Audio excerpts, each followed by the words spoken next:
Hello YouTube, this is Veteran Mountain Man coming to you today to discuss more about the 1776 ideology of conservatism.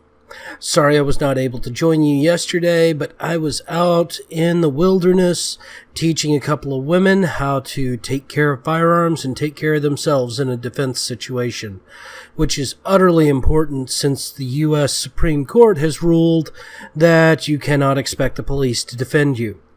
So anyhow, on to 1776 conservatism. So one of the things that I want to talk about today is how to make decisions on new political topics, ideas, and ideologies.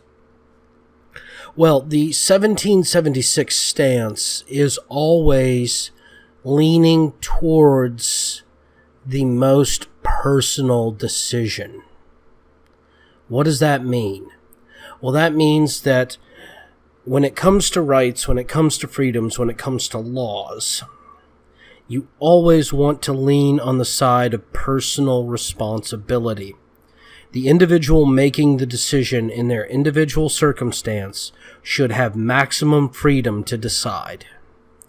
Now, I know this is going to be very upsetting to many people because they seem to think that they have the right to morally decide things for their neighbors.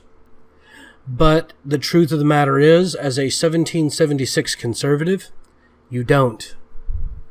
Instead, what you must do is you must allow your neighbor to have the absolute freedom to make both good and bad decisions. Because only by allowing both good and bad decisions can we truly be free as equal men under a constitution or set of laws. So that means we want the fewest numbers of laws possible, the fewest and least amount of regulation to accomplish exactly what we want, and no more. I know this is a very unpopular viewpoint in some aspects because it directly argues against use of the government as a tool against your political enemy. But it is a true statement. You should be able to make your choice for your freedom on your own as an informed individual of the marketplace and of the economy and of the government. Because the government is of the people, by the people, and for the people. And so therefore the government needs to stay out of your way. All of these socialists that continue to want to push that healthcare is a human right and education is a human right and safety is a human right, and LGBTQAIP plus are human rights. True. But quit trying to thought legislate people. Leave people alone and allow them to live their lives. True tolerance, true freedom, true liberty is how you change and evolve and grow and are free and happy. You cannot legislate the playing field equal. All you can do is get out of the way. And this even includes religion and morality and scientific investigation and even the arts. Yes, the arts. We should not be funding the arts as a nation. We should be funding the arts as individuals. Art will continue to evolve and change and grow and flourish as artists work to provide customers with expressions and ideas and feelings that they can connect with. You don't get the best art by stealing from workers and paying artists to then make art. That is not how you get the best art. You get the best art by having artists be paid by workers who want to hang that art in their house or who want to see that art in a museum. It's the only way. The only way to truly be free is to get out of the way. And so even on things such as abortion or gun ownership or, insurance and medical care, you have to get out of the way. Our systems are being overly regulated again and again and again.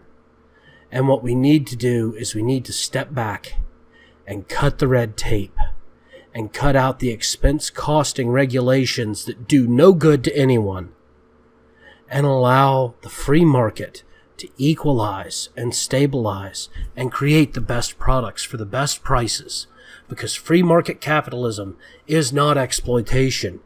Just look at my lecture on Karl Marx. He talked about it extensively. He also talked about how a true socialistic or communistic society could not have any morals, religions, cultural affiliations, cultural beliefs, or anything else. It had to be nothing more than the collective, and only the collective. And the collective good was the only good that could exist. Well, that is not what I'm saying. What I'm saying is everyone should have the right to make their own decisions. And I understand we have a social compact, and I am not condoning anarchy. I am not. We need to have certain basic social contracts and constructs. A military, a standing navy, a simplified police system where only specific crimes are investigated. We don't need a criminal law against everything, people. We need to only have criminal laws against things that are really issues. Well, like I said, I know that this is not going to be a very popular video, but it needed to be said. So, there you go. If you disagree with me or you want to discuss this further, feel free to comment below, send me a private message here on YouTube, or you can go ahead and come on over to minds.com/Veteran Mountain Man, where I will be posting this podcast, and you can argue with me there in the comments section, or even start a new thread or private message me there, because I will definitely answer you, and I get around to answering any comment that isn't just a compliment or a straight-out name call.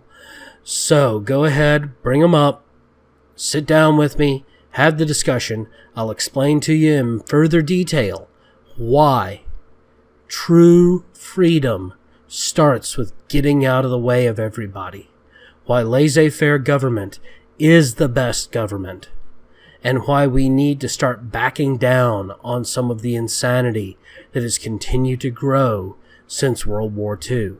Because all it has done is it has slowed our economy and stifled our economy and kept the chains on with the engine running at a much higher revolution. Anyhow, thank you all again, and I hope you enjoyed this. Once again, please like and subscribe if you enjoyed this podcast. If you did not, well, you can downvote me if you'd like, and please, if you're going to downvote me, comment, because I would much rather have a dialogue than have a monologue here. And since I'm the one producing the podcast, I would love to hear your opinion if you think I am way off base. Thank you all again, and have a good day.